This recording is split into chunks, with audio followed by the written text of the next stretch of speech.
a big week this week because you're going to be taking on, you've only got 2 games this week, so prep is going to be important. But you're taking on Colorado, who right now, if the playoffs started, would be the #1 seed out of the Turner division, and then the Rapid City Rush would be the 2nd seed. So these are teams, if the Komets remain in the 7th to 8th spot, these are teams you could be seeing in the first round of the playoffs and be playing at their place. So this is a good preview of perhaps what they might see in the first round of the playoffs. Well, and imagine, they're shaky confidence-wise right now.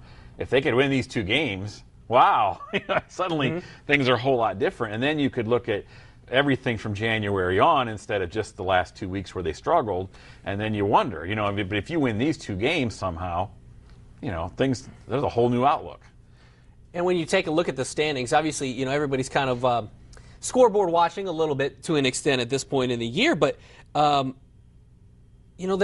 right at 7th. They're tied for 7th, but really close. Just 2 points out of 6th, just 3 points out of 5th. I mean, it's not going to take a whole lot, but we've been saying that for weeks, Well, this week really killed them that way. I mean, they had a chance to make up to even 3rd or 4th and have home ice in the first round, but they kind of lost that chance now. Now they don't have any room for error. They got to win pretty much 9 or 10 games out of their last 10 if they want to have the home ice somehow, which I think is really going to be critical for this squad. I mean, they've struggled most of the year on the road. They won 8 in a row, and then they've struggled again on the road. So home ice could be critical if they could get there, but it's going to take a superhuman effort. Okay, so 2 big road games this week. Normally Nick Boucher, as we've seen since he's been here, has been great on the road. Not this year. This year's been a little bit of an exception, but I'm going to give Nick the benefit of the doubt on that one.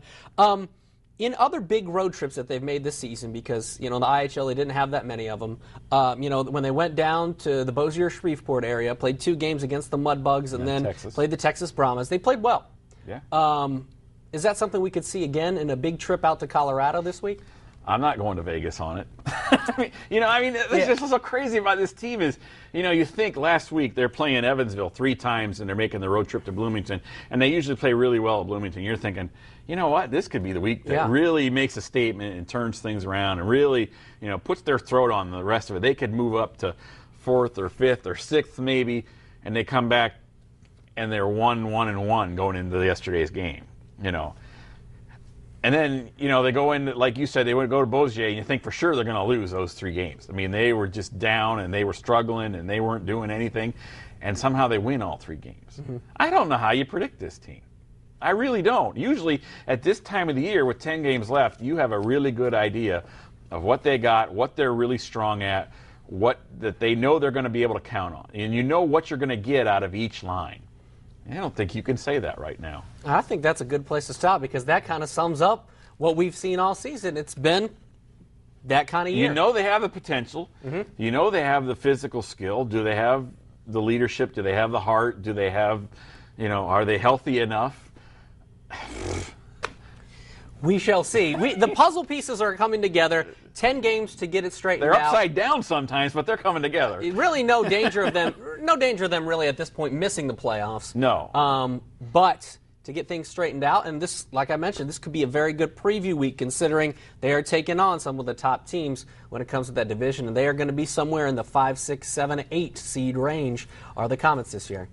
Yeah, it's a baffling year. I mean, it's just some stuff you think, okay, they finally figured that out.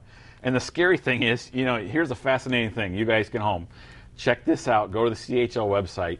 Check out Bloomington's record and look at the Komets record and look at the goals for and the goals against and look at the averages. They're almost the same, and yet Bloomington's so much further ahead of them in the standings. It's a baffling year. A good week to get out the abacus. There you go. There you go. All right, Blake Sebring, Glenn Marini will be back next week to talk Komets hockey as they play 2 on the road. That'll do it for now. We'll see you then.